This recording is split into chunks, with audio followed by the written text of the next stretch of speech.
All right, ladies and gentlemen, welcome back to the show. We have Nathan Marzion coming back on for, I believe, his fourth appearance on the show. And if you're new here, hit that subscribe button. I cover a lot of college basketball, some combat sports. I want to do some more entertaining, some more fun stuff outside of just me talking sports, maybe some one-on-one basketball videos, more adding on to that series. Maybe we'll even get Nathan to hop on for a game. We'll see.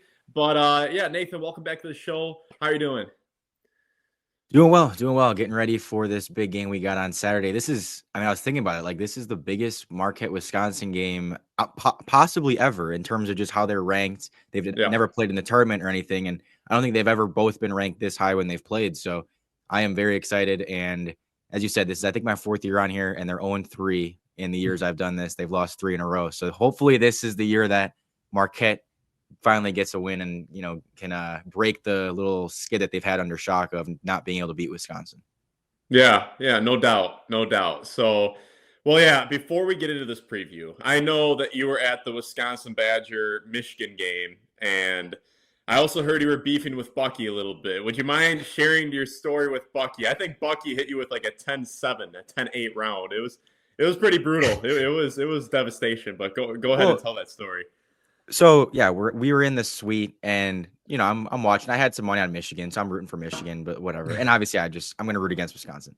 But yeah, Bucky came over and was like he was over like just the one little section over, kind of like waving to the crowd or whatever. And I just said, "Hey, Bucky, go Marquette," and he started pointing to a certain area and then giving a little too small sound. And I was like, what is going on here? Well, then he also then came around into the suite. We didn't know he was doing this, but he came around into the suite and kind of scared us because he knocked on the glass, and we all kind of looked back, and then he kind of started chirping at me. Now we were it was in good fun at that point. He was I think giving me the L or something like that, and someone was recording it, so we think they might be putting it on social media possibly on Saturday, either if they win or maybe just in the morning. I don't know, but we saw someone taking video it was a planned thing of okay, you go around and say something or give him some trash talk, and someone was recording it. So we were waiting to see if they were going to post it that night or if they might post it on game day. So I didn't know Bucky had it in him. I mean, that's pretty respect. That's pretty rough stuff right there. I'm not gonna lie, but game recognized game. But yeah, and you said that this is perhaps one of the highest ranked games ever between the two teams, and just imagine the hype had both teams would have won earlier this week heading into this. It's still huge, but there is an opportunity for this game to just be massive. So, but it's still exciting. It's still going to be a lot of fun. And yeah, tell me your thoughts when you were at the game. What were you thinking about Wisconsin and Michigan? Yeah, I mean, Wisconsin plays I was kind of trying to figure out the play style a little bit. I know one game doesn't always it's not indicative of a whole season. I mean, if you watched Marquette yesterday, you probably didn't think they're a great defensive team, but they've been a fantastic defensive team. So I get all that. Yeah, I was kind of trying to figure out, okay, what are some maybe ways to exploit them? And I also was just trying to figure out, I hadn't watched Tanjay. I hadn't watched, I know Blackwell a little bit, but I wanted to see kind of Tanjay because I hadn't watched much of Wisconsin at all this year. I knew he was playing well and kind of see, okay, how is he playing? And he's definitely impressive. He's a good player. I just noticed, and it was kind of a confirmation of what I thought, that he loves to get in the paint. He loves to, try to draw fouls and get to the line, and that's a big part of his game. Not that that's his only part of his game. I mean, I know he can score outside of that as well, but he really loves to try to get fouls, and so it's going to be something that Marquette's going to have to try to avoid, because if Tanjay is able to get these guys in foul trouble, we're going to talk about, I'm sure, some of the injuries Marquette has that is kind of affecting their depth right now, and they're not going to be a ton deep. It doesn't look like if Chase Ross isn't able to play, and it doesn't sound like Zayd Lowry is going to be playing. So if he can get them in foul trouble, it could be a huge game changer in a game that, will in all likelihood be pretty tight. That could be something that completely changes the game. So it's going to be a main focus for Marquette, I think, is trying not to get in foul trouble and trying to prevent some of those free throws that Tanjay's been able to get throughout the season. No doubt. Tanjay is shooting 93.7% from the free throw line so far this year, and he averaged 8.8 attempts per game, which is nutty. And then another guy who also for Wisconsin will get to a hoop, but not as well as Tanjay, but is Blackwell. Blackwell's averaging 4.3 free throw attempts per game, shooting 82%. And then, yeah, Wisconsin, that is kind of the strategy this year to a certain extent, is just to be physical and get to the hoop, because they're actually leading the country in free throw percentage this year so far. And so it's been a good strategy so far for Wisconsin. But going into this Marquette Iowa State game last night, Iowa State's really good. They were really hot, and it was at Iowa State. But just give me your thoughts on that game a little bit. I know that you were watching. Nathan was actually at the Bucks game yesterday, and he was watching it on his phone. Did you get a chance to maybe watch the highlights? How did that go? Yeah, I mean, I was able to watch a decent chunk of the game and like really get. I mean, at halftime of the Bucks game, I was kind of able to lock in and really watch more of it. But I definitely got the flow of the game. I kind of could tell what was going on. I know for the start of that game, Marquette did a really poor job of keeping Iowa State from the rim. They kind of got whatever they wanted there, and then I know Chase Ross got hurt and Cam Jones struggled, which I wasn't surprised at. You had Lipsy guarding him on Iowa State, who's one of the best defenders in the country. And I knew that would probably be a little bit of a tough matchup for Cam. I was hoping he'd shoot better than 6 of 21, but I mean, at the end of the day, like I didn't expect him to completely dominate that matchup. If he did, that would have been insane. Still had 9 assists. So he still like had his impact on the game, but didn't do enough for them to be able to win that game, against a really good team on the road. And then, I mean, it's I'll talk about it, when we talk about the game, but David Joplin, there's just too hot and cold with him. He has some insanely good games. He had 29 against Georgia, played great, and he has some really good games against some of the, worst teams that they've played this season. But too many of these, just kind of disaster games where he just shoots you out of these games. We've seen it a couple of times against Wisconsin, especially last year when he was, I think, 3 of 13 or 3 of 13 from the field, 1 of 9 from 3 last year against Wisconsin. Just like he has too many games in big matchups that are just brutal. Last night, 8 points, 3 of 13 against Purdue, 9 points, 1 of 6 from 3 against Maryland, 7 points, 1 of 7 from 3. He's got to be better. And it's kind of going to be, I mean, it always is for this team in big games, but it's going to be a big X factor of like, which David Joplin do we get? Do we get the one that showed up against Georgia, or do we get the one that we've seen in the other big games this year where it's not just like, oh, he wasn't great. It's, man, he was a disaster. And that was once again the case. That was once again the case last night. I'll give him credit that he's at least been better on defense this year. So he's not a liability on both ends, but the offense has to step up. And again, if Chase Ross is out and you got Zayd out, if the depth is continuing to get less and less, you're going to need those top guys to be better than they usually are. And he's got to step up. Yeah, Joplin got his ass clamped by Wall last year, there's no doubt about it. And the thing about Joplin is kind of what I've been hearing from Marquette fans, and when I watch, I think of, and this is not political commentary at all, but I think of that Trump meme where he says, get him off, turn off the lights. When the lights are bright, Joplin is not at his best. He's the DePaul killer. He is, I just, he probably has some anxiety. That's kind of my guess. When the stage is a little too bright, go ahead. Well, I was going to say, it started this year, but we call him, we say like small arena Joplin, because when he plays in these small arenas, he plays really well. DePaul, Wintrust Arena. When he plays in Marquette, they have like the one game a year where they play at the Al McGuire Center instead of at Fiserv. He plays really well. And then as soon as he goes back to playing like in the big arenas, and it's like, all right, well, all of a sudden he plays worse. So there is definitely some of that. And I think, Marquette fans can see that too, where it's like, okay, he's in most of these big games, he is not very good. And it's something that's been concerning because, I mean, if they're going to make some type of run this year, if they're going to be a legit team, he's got to be way more consistent than this. And he at least, again, I'm not saying he has to be like the 29 points he got against Georgia. He doesn't have to do that every game, but you've got to be better than 7, 8, 9 points on, 3 of 15 shooting. Like, you can't have it that bad. You got to at least be a little bit better than that. Absolutely. And I actually felt really bad for him against NC State, where he had a really rough first half, and then he got fouled on a 3-pointer at the end of the half. And it was one of those things where he's a good shooter. And I was like, okay, now he'll have 3 free throws to get a little rhythm and then have a good second half. But he missed all 3, and the second half was just as bad as the first. That was rough to watch. I genuinely felt bad for him. So we'll see. He's a senior now. Maybe he can turn the corner as the season progresses. Who knows? But Marquette has a lot of new faces this year that are getting some minutes, and they had 2 guys coming off the bench putting double figures against Iowa State. Who are some of these new faces that could make some noise on Saturday for Marquette? Yeah, the two big ones are Demarius Owens and Royce Parham. Those guys have played really well in their minutes this season, and they've definitely shown that they can make an impact right away. They're two freshmen, and we were all pretty excited to see them. Didn't know how much they would play right away this season, but they're playing. And again, as these injuries come up, and Marquette's already been missing Sean Jones to start the year, and again, I mentioned several times Zayd Lowry's out, Chase Ross might be out. These guys are going to continue to get more minutes. Demarius Owens played 26 against Iowa State. Royce played 23, and that's a lot of minutes to put on two freshmen. And they've at least been up to the challenge of they've played pretty well. They've hung in there. Demarius had 11 points last night. Royce had 17. Those guys are going to have to play consistently pretty well while this team has these injury issues, because they just, again, they don't have that much depth.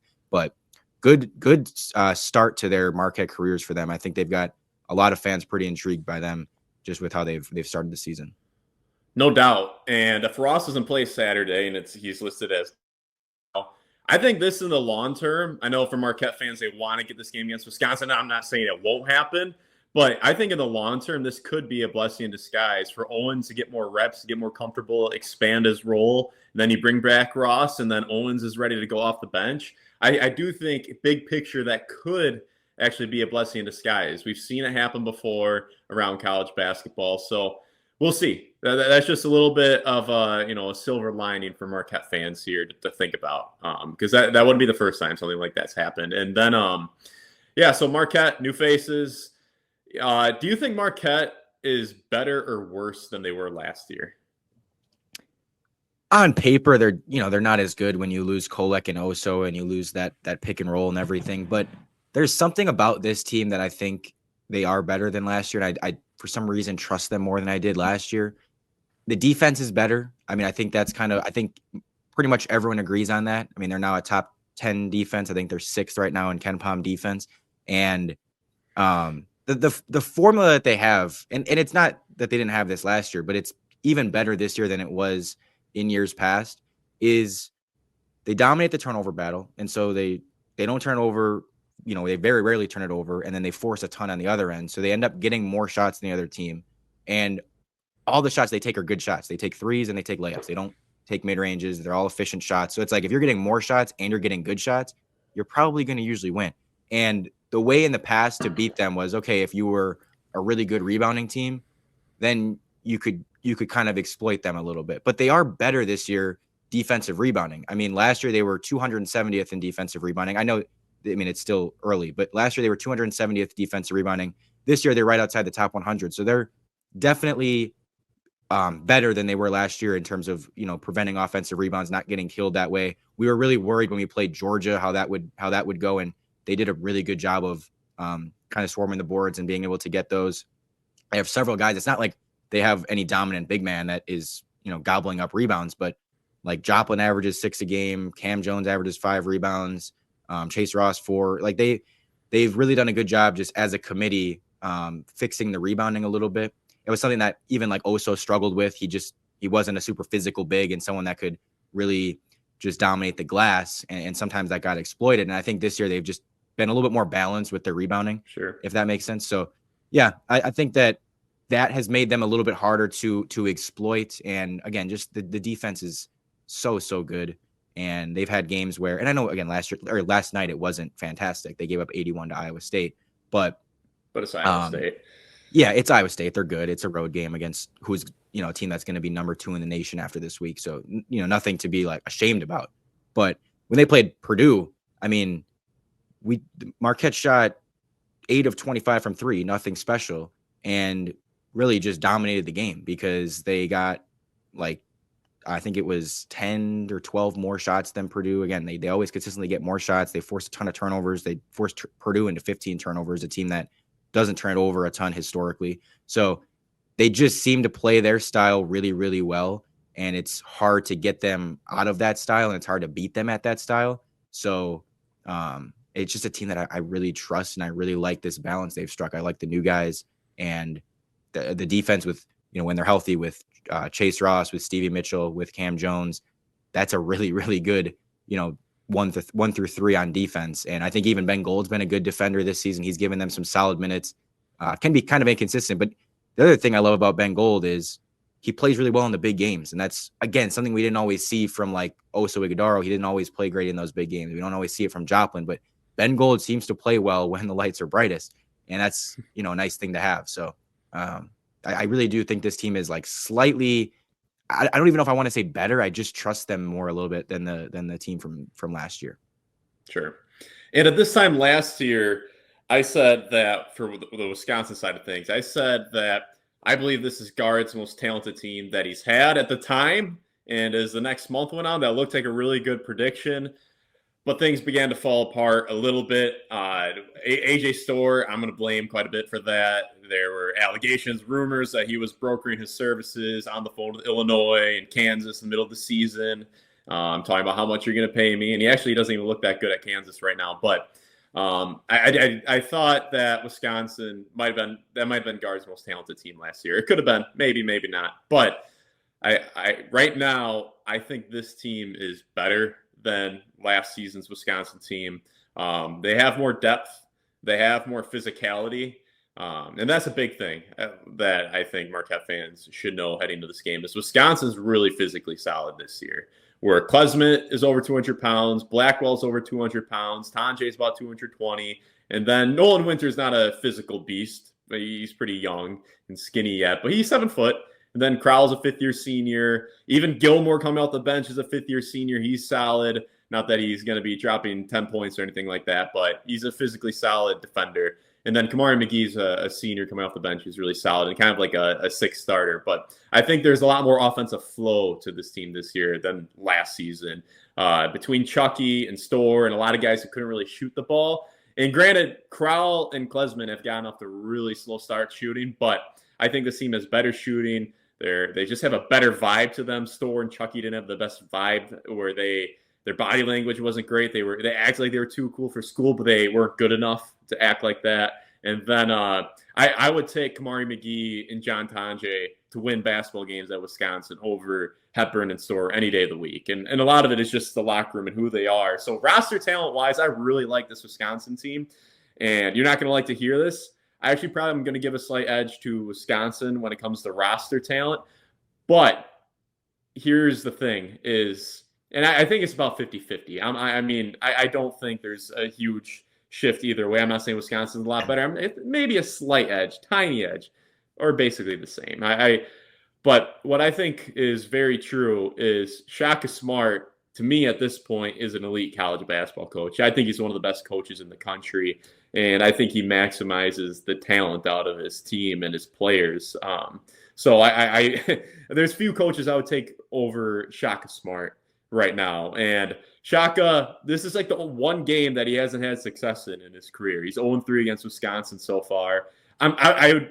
It'd be kind of crazy if he goes 0-4 and Cam Jones goes 0-4 against Wisconsin in his career. That would be pretty crazy. So it's going to be tough. But yeah, that's kind of my take there. Just get into some of your keys for the game, and you can respond to what I just said if you disagree at all, and then if you want to give me some of your keys for the game tomorrow.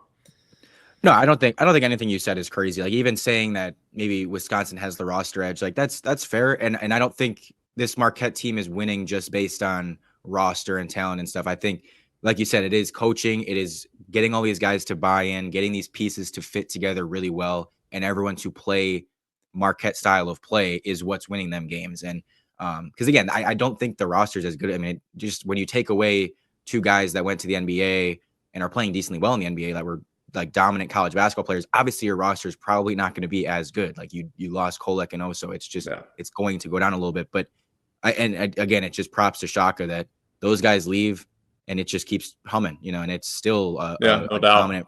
Yeah, it's still a great program and it's still a team that is winning games. And I think you mentioned how this has been the one game he struggled with, and yeah, I mean 0-3. We're gonna find out. I was talking to you, I remember earlier, about how it's either Kolek or it's Shaka. Who's the curse? Who's the one that it was keeping them from winning games? And so hopefully it was Kolek and Shaka is able to win this one. But I will say it's a good sign that they were able to beat the two Big Ten teams they've played so far this year, because in general they did have some issues playing Big Ten teams under Shaka, not just Wisconsin, but other teams as well. Not that they never beat them, but they always seem to struggle with them. The game just they struggled, and to go on the road and beat Maryland, turn around, and then dominate Purdue at home was like a really good sign that I'm like, okay, maybe this team's turned a corner in the sense that there's not a specific style that can really beat them, and they're much harder to beat than those other teams. So yeah, as far as keys to the game, I mentioned the free throws and how Wisconsin kind of uses that as a big part of their offense. Nearly a quarter of their points come from the line. That's something Marquette is going to have to prevent, is getting in foul trouble, letting Tanjay, letting Blackwell get to the line. I know they're going to be physical, get in the paint, try to sell calls, try to get contact. Marquette's got to be disciplined, whether, again, I don't know if Chase Ross is playing, but Stevie Mitchell, Cam Jones, Chase, whoever, Joplin, whoever is guarding those guys, you've got to be disciplined. They got to stay down, not bite on the pump fakes.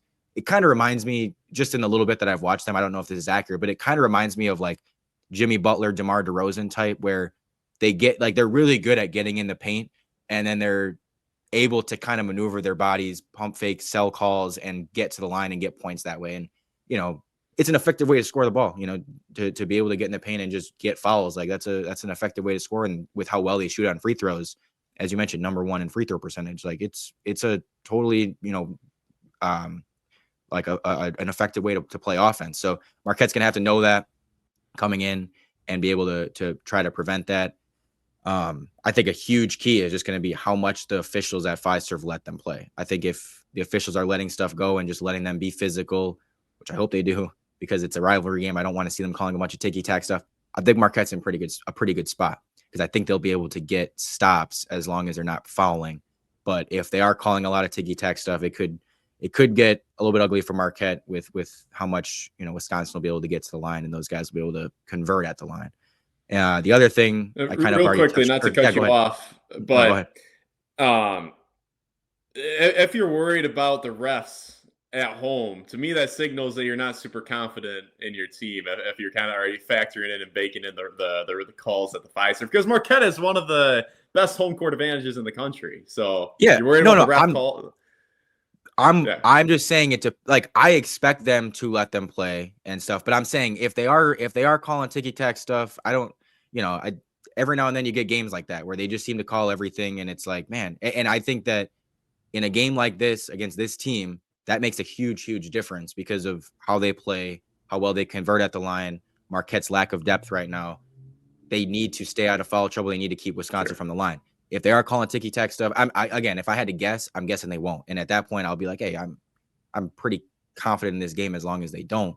But I will say there could easily be a point where at halftime I'm going, we're not winning this game, just because I know how this game is being officiated, and it's going to be very hard for us to win. But I do anticipate they'll let stuff go, and I think then it'll come down to the other stuff I'm going to mention. But like the turnovers, kind of already touched on that. Marquette just loves to dominate the turnover battle. It is something they take pride in. Yes. They always count the deflections. They try to generate turnovers and stops that way. They're top 30 right now taking care of the ball, averaging less than 10 turnovers a game, and they're number five in turnovers forced, 17 a game. So they like I said, they get more shots than the opponent by turning you over a ton and then not turning it over themselves. And when you get more shots than the opponent, a lot of times you're going to end up winning. Wisconsin is a team that does take care of the ball really well, and this has always kind of been the case in this matchup. Is at least in recent years, it's okay. Marquette loves to turn you over. Wisconsin doesn't turn it over a ton, and it's okay. Which side will kind of give in and which side will win in this matchup? The team that takes care of the ball or the team that turns you over? I do think I said this, like in the last few years, is at home, it's usually a little bit easier to play your style than it is on the road. Going on the road, I think Wisconsin is able to dictate the tempo just a little bit more than they would be going on the road playing in Fiserv. So it makes me feel a little bit better about how Marquette could possibly do, forcing turnovers, getting the energy in that building up, kind of just rushing Wisconsin a little bit, and maybe getting them to make some mistakes that they wouldn't normally make. And just with how, I don't know, with how tenacious that Marquette defense is, I don't necessarily know exactly how good all the defenses are that Wisconsin's faced so far. This also being their first true road game, I just think it'll be a little bit of an eye-opener for that Badger team of like, oh, okay, all of a sudden we're on the road against a team that is swarming us and forcing a ton of turnovers, that might take a little bit of an adjustment period for them in this game, which, could be in Marquette's favor.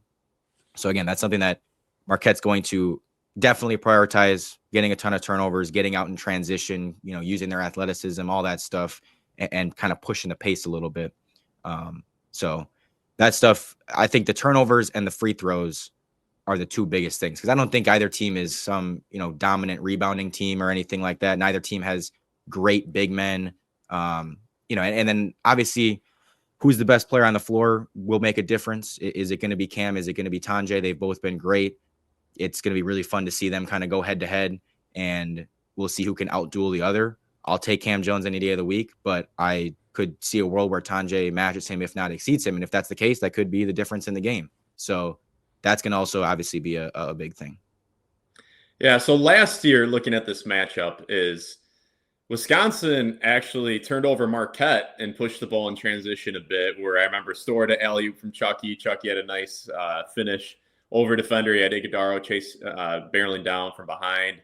So Wisconsin last year, and it was at home, but I remember they were the ones kind of pushing in transition here and there, and they out-physicaled Marquette in that game for sure. Like they were the ones who out-physicaled them, and I think Wisconsin this year is, outside of flipping in Winter for Wall, because Wall was a fifth-year senior who was a lot stronger than he looked. I think Wisconsin has better physicality this year, and Chucky was very solid, but I do think Wisconsin's got physicality, and they have a handful of guys who won 2 years ago at Marquette, whether it was Klesmit, who had the game-winning bucket. Stephen Crowell had a nice game, and I remember the least talked about poster dunk in the history of a rivalry was when he dunked over Iguodaro. I thought that was a good dunk, but Crowell played well. You even had Gilly coming off the bench, and McGee actually had a really good game before McGee. McGee is a different player than he was 2 years ago. I never thought he'd be as good as he is now. I never thought that, but even he had a good game. So there's going to be guys who know what to expect, that like the Fiserv is as unfriendly as an environment as it gets. And Marquette, they have been there and done that, which I do think will make a difference. But my key points for Wisconsin is kind of what you're saying, especially if Ross isn't playing and the depth is limited. Attack the pressure, right?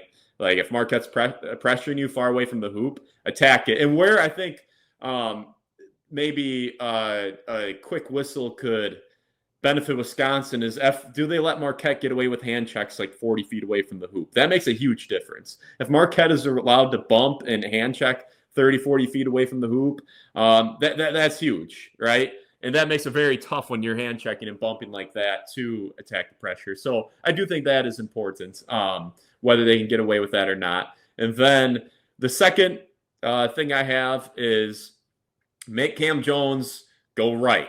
And even if he goes right, understand that he is more than likely going to spin back around to his left hand almost every time. And if he does go all the way to the hoop with his right, he's probably going to finish with his left hand on the right side. Rarely, I believe he did it against Iowa State. He had a right-handed layup, but that's a rare occurrence, and you would much rather live with that. And then number 3 would be, this kind of talks about physicality a little bit, is attack Joplin and Gold. And where do I think you could attack Joplin is, if I was guard, I would not start Nolan Winter. He's not going to do this, but I would not start Nolan Winter tomorrow, and I would put Tanjay at the 4 and just have him go right after Joplin, because then you'd have McGee at the point, you would have Klesmit, Tanjay is at the Blackwell at the 3, Tanjay 4, Crowell 5. That's the starting lineup I would go. And if Joplin gets matched up with Tanjay at all, you go get that quick first step and get to the hoop. And then Gold struggled with Wall a lot last year in that matchup, just physicality. He's a freshman. But Crowell's off to a really bad start this year, where he's passing the ball well, but finishing around the hoop, his three-point shot, it's been bad. But on paper, a fifth-year Crowell should be able to score in the post against Gold. And then he's really good. If they double, he's a really good passer. So those are kind of my keys. And then if I was guard, I would warn the refs about Stevie Mitchell's offensive bag, as in, he's a really smart player who I don't think is the most explosive to the hoop. So a lot of his game, his offensive bag, is jumping and kind of flailing into the defender and hoping the ref bails him out. And I think Mitchell's a great glue guy, fantastic defender, but it definitely is something. He's gotten his fair share of bailout whistles over the years. So if I was guard, I'd warn the refs about that. But yeah, talking about, and if you have any rebuttal or any response to that, let me know. But then the next question I have for you is, which matchup are you looking forward to? Well, it was going to be Chase Ross versus John Tonje because that was going to be the big, okay, we got our defensive stopper. He's going to be the guy that kind of takes that matchup.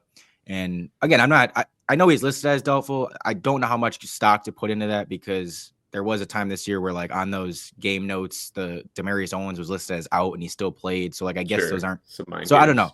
He could still play. He could end up still playing. And if that is the case, that is definitely the matchup because, and I think you could even just throw in then Stevie on Blackwell. Like those two against those two is going to be must-see TV because it's two great defenders. It's a defensive team going against, two great offensive players and more offensive team. That's ultimately like what a lot of people are going to be watching is how those two guys can defend John Tonje and Blackwell. So that's what would have been. Now, honestly, it might be, it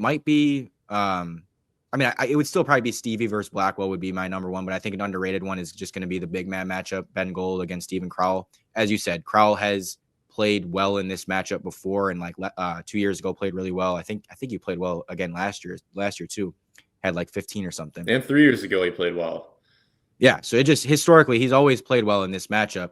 Now, again, I know on paper and for people that don't watch Marquette a ton, they probably think Ben Gold is just some guy not that good, but he has been a really stout defender so far this season. And this will definitely be a test, but I think he's been able to hold his own really well. And this could be a matchup where he kind of makes a name for himself of, okay, if he's able to really stop Crowell, makes a huge difference in this game. Like it'll start to get some people's attention. And no, I'm not saying like it's a guarantee. He definitely could come out and have a much worse defensive game. He's not some elite defensive player, but he's been, I think, better than people think on defense this year.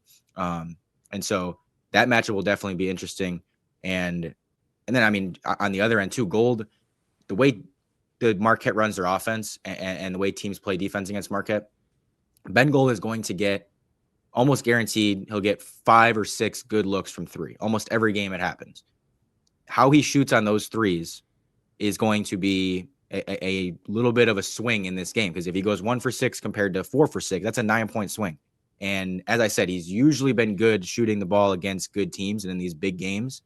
And it's really a lift for Marquette because he's going to get looks. Like, the way their offense runs, it usually ends up in some Ben Gold open threes when teams are, swarming Cam Jones driving to the basket or whatever. Ben Gold is going to get some pick and pop looks, get some corner threes. He'll get looks. And how he shoots on those will be a little bit of an X factor in this game as well. So, yeah, a couple things, but there's several ways you can go with favorite matchup, but those are a couple of my favorites. Yeah, and for me, I'll go Blackwell on Cam Jones. I imagine they're going to put Blackwell on Jones. I think he's probably one of the better guys you could put on Cam Jones because he's physically solid. He's about the same size as Cam. So I think that'll be interesting. But I think Wisconsin has a few different bodies they could throw at Cam Jones, whether it's Tonje, whether it is Blackwell, whether it's Klesmit. They can give him a few different looks where one guy doesn't have to be going hard for close to 40 minutes on one of the best players in the country. So last question here before I ask for the prediction is just give me an X factor for Marquette in this game. Yeah, I already kind of said that I think Ben Gold's threes will definitely be an X factor, like how he shoots on his threes. Because again, I think it's almost a given he's going to get some good looks, and whether those go in or not will kind of give me a sense of like how this game's going to go for us. If he starts out 0 for 3 on his open threes, I'm going to kind of be like, man, this might be one of those days. But if he starts out 2 of 3, 3 for 3, it'll be like, all right, here we go. And then, of course, especially early, I'll say, like if he hits one just right off the bat, I think that'd be huge. Yeah, because again, that then changes how they're playing defense on them, and it changes, it just changes the game a little bit. And then, of course, and also before I forget, I want to make this point. I think it goes the same way for Wisconsin too, with Winter and Crowell. That if they hit, they also get a lot of open looks. They should shoot a higher percentage than they do with all the open looks they get.